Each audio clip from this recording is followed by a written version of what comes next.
Ada fase dalam hidup ketika seseorang tidak lagi mencari sorotan, tidak lagi gelisah saat tidak ditemani, dan tidak lagi berontak saat dunia tidak berlaku adil.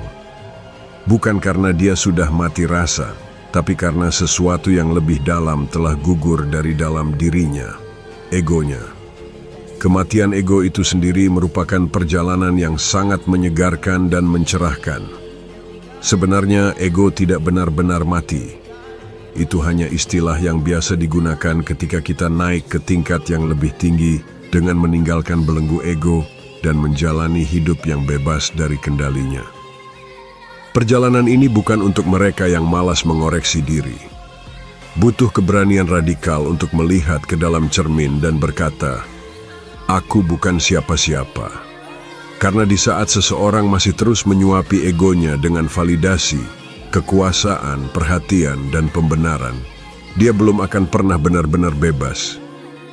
Inilah beberapa tanda yang menandai bahwa ego sudah tumbang, atau setidaknya sedang sekarat. Dan kalau kamu menemukan tanda-tanda ini dalam hidupmu, selamat.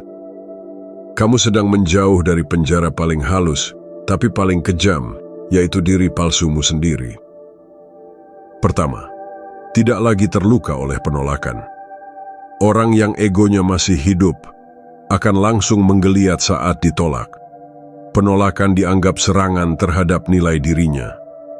Ia merasa tidak dihargai, tidak dianggap, atau bahkan direndahkan. Tapi saat ego mulai runtuh, penolakan hanyalah peristiwa biasa yang tidak perlu dilapisi drama internal. Kamu tidak lagi melihat penolakan sebagai penilaian atas siapa dirimu, melainkan hanya sebagai perbedaan kebutuhan atau perspektif. Kamu bisa tetap berdiri tegak tanpa perlu berontak atau merasa dihina. Kematian ego membuatmu sadar bahwa kamu bukan pusat dunia. Kamu tidak lagi merasa bahwa orang lain punya kewajiban untuk menerima kamu, menyukai kamu, apalagi menyetujui kamu. Hidup bukan panggung evaluasi.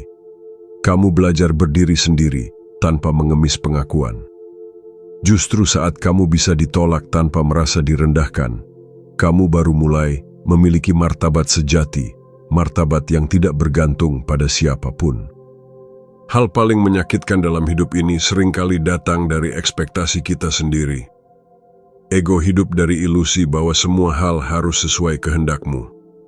Saat ilusi itu dihancurkan oleh realita, orang yang masih dikendalikan oleh ego akan merasa hancur atau marah.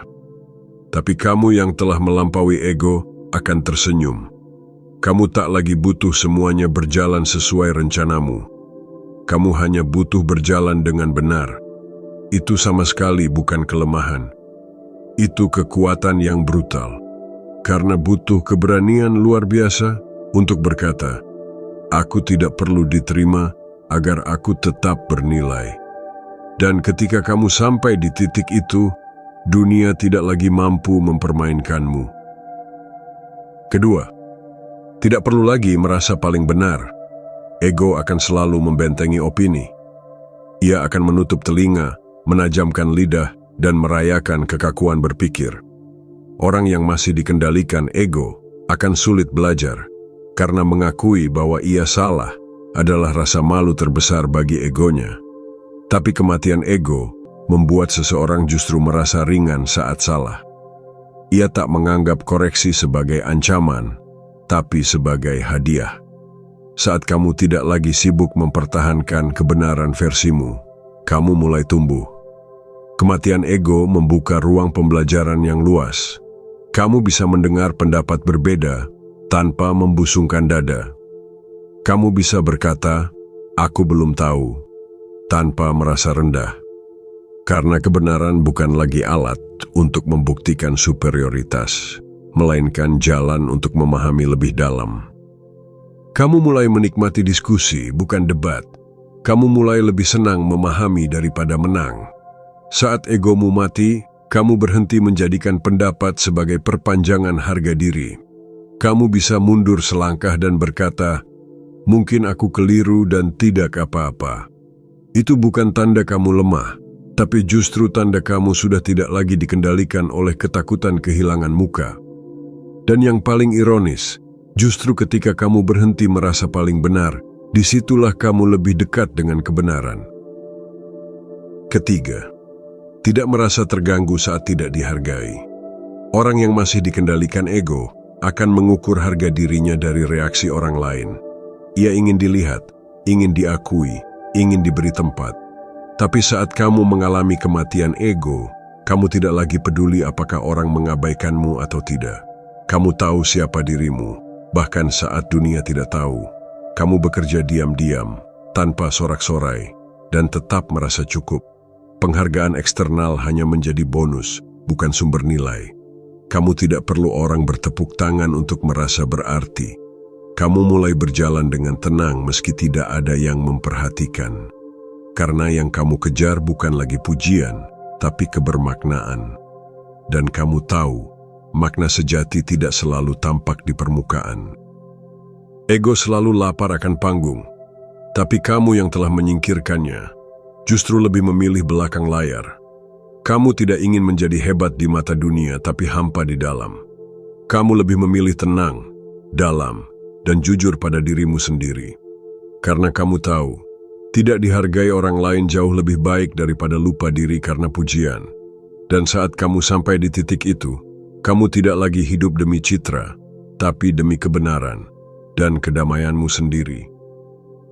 Keempat, tidak lagi membalas semua serangan. Ego benci diam.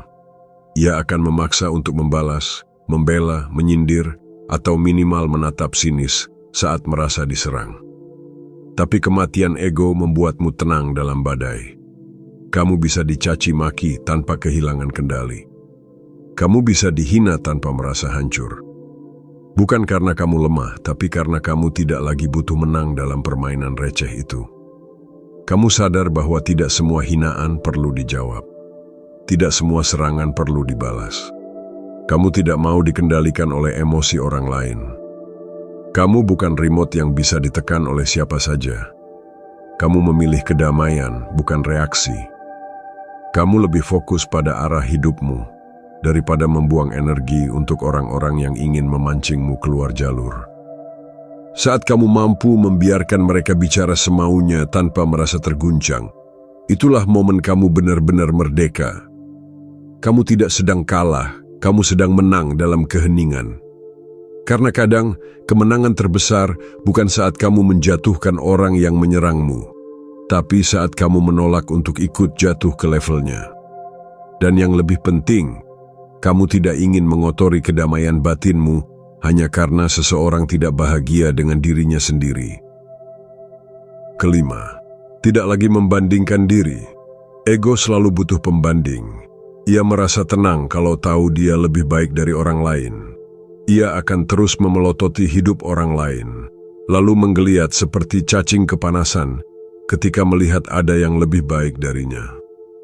Tapi saat ego mati, kamu tidak lagi hidup dalam bayang-bayang orang lain. Kamu berjalan di lintasanmu sendiri, tanpa peduli siapa yang lebih cepat atau lebih lambat. Kamu mulai sadar bahwa hidup bukan balapan, tapi perjalanan pulang. Tidak ada gunanya membandingkan musim panenmu dengan musim panen orang lain. Setiap orang punya fase dan takdir yang berbeda. Kematian ego membawamu pada pemahaman bahwa kebahagiaan bukan soal siapa yang lebih punya, tapi siapa yang lebih menerima. Kamu tidak lagi iri pada pencapaian orang lain. Kamu belajar untuk ikut bahagia tanpa merasa kalah. Kamu mulai mengagumi tanpa merasa terancam. Karena kamu tahu, keindahan orang lain tidak menghapus keindahanmu sendiri. Kamu tidak sedang dalam lomba. Kamu sedang dalam pengujian. Dan ketika kamu benar-benar berhenti membandingkan, kamu akan merasa lebih ringan, lebih damai, dan lebih bersyukur pada apa yang kamu miliki. Keenam, tidak lagi ingin membuktikan apapun. Salah satu makanan pokok ego adalah pembuktian. Selama egomu masih berkuasa, kamu akan terobsesi menunjukkan bahwa kamu layak, kamu hebat, kamu kaya, kamu lebih baik dari yang mereka sangka. Tapi saat ego mati, kamu tidak lagi punya hasrat untuk membuktikan apapun. Kamu tidak sedang menjalani hidup demi membungkam mulut siapapun. Kamu berhenti menjadikan pencapaian sebagai alat balas dendam. Kamu tidak perlu lagi membuat orang kagum untuk merasa tinggi. Kamu menyadari bahwa nilai hidupmu tidak diukur dari seberapa keras kamu berteriak, tapi dari seberapa tenang kamu berdiri. Bahkan ketika dunia menuduhmu tidak bisa apa-apa, kamu berjuang karena ingin, bukan karena ingin dilihat. Kamu tidak menolak pencapaian, tapi kamu tidak lagi diperbudak olehnya. Jika kamu berhasil, kamu syukuri. Jika belum, kamu tetap terima. Kamu tidak perlu eksistensi yang dirayakan publik agar merasa berarti. Kamu telah sampai pada satu titik keheningan batin yang tidak bisa dicapai siapapun yang masih haus pengakuan. Dan disitulah kebebasan sejati mulai terasa. Ketika kamu hidup sepenuhnya untuk menjalani, bukan untuk membuktikan. Ketujuh, tetap tenang saat dikritik dan digosipkan. Ego sangat reaktif terhadap ancaman reputasi. Ia akan gelisah, terbakar, dan meronta saat nama baik tercoreng.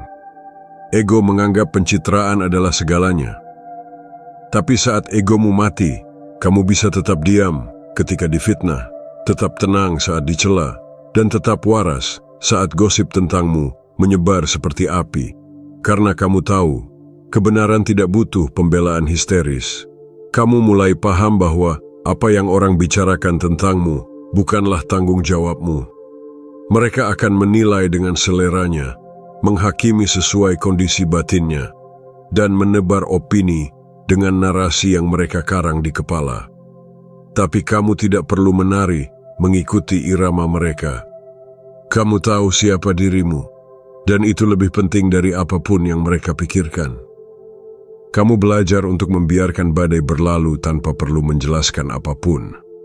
Kamu tidak menjawab gosip dan fitnah dengan klarifikasi yang penuh kepanikan, karena kamu sudah tenang. Dan tenangmu itu jauh lebih memukul daripada 1000 pembelaan.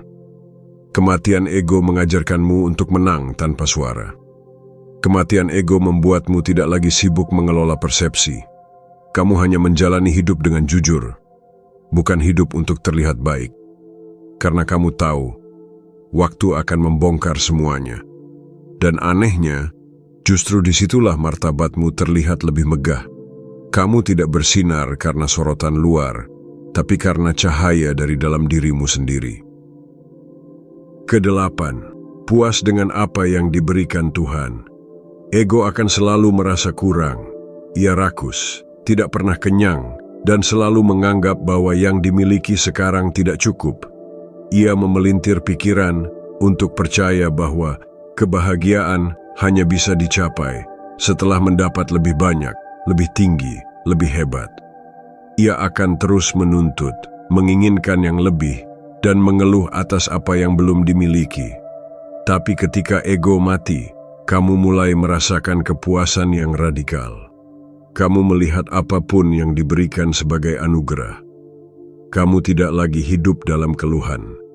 Kamu tidak terus-menerus menatap apa yang tidak kamu miliki, melainkan bersyukur atas apa yang sudah ada di tanganmu, sekecil apapun itu. Kamu mulai sadar bahwa yang besar tidak selalu berkah, dan yang kecil tidak selalu kurang. Karena esensi anugerah bukan di ukurannya, tapi di bagaimana cara kamu menerimanya. Kamu melihat makanan sederhana sebagai nikmat. Kamu melihat rumah kecil sebagai tempat pulang yang hangat. Kamu tidak malu dengan kesederhanaan, karena tahu bahwa nilai hidup tidak terletak pada tumpukan benda, tapi pada ketenangan batin. Kematian ego menyapu bersih rasa iri dan menggantinya dengan rasa cukup. Dan ketika kamu merasa cukup, kamu jadi orang paling kaya. Karena siapapun yang merasa cukup tidak bisa lagi diperbudak oleh dunia. Kematian ego bukan berarti kamu hilang. Justru saat egomu tumbang, dirimu yang sejati mulai muncul. kamu menjadi lebih jernih, lebih damai, dan lebih kuat. Tidak lagi reaktif, tidak lagi terjebak pada permainan dunia yang penuh ilusi. Kamu berdiri sebagai manusia yang tidak ingin dilihat, hanya apa adanya. Tidak ingin menang, hanya tetap kokoh dalam kebenaran. Dan itu adalah bentuk hidup yang paling membebaskan. Kalau kamu merasa dunia terasa lebih tenang akhir-akhir ini, mungkin bukan karena dunia yang berubah. Mungkin karena egomu sudah mulai sekarat, dan itu adalah kabar terbaik dalam perjalanan hidupmu.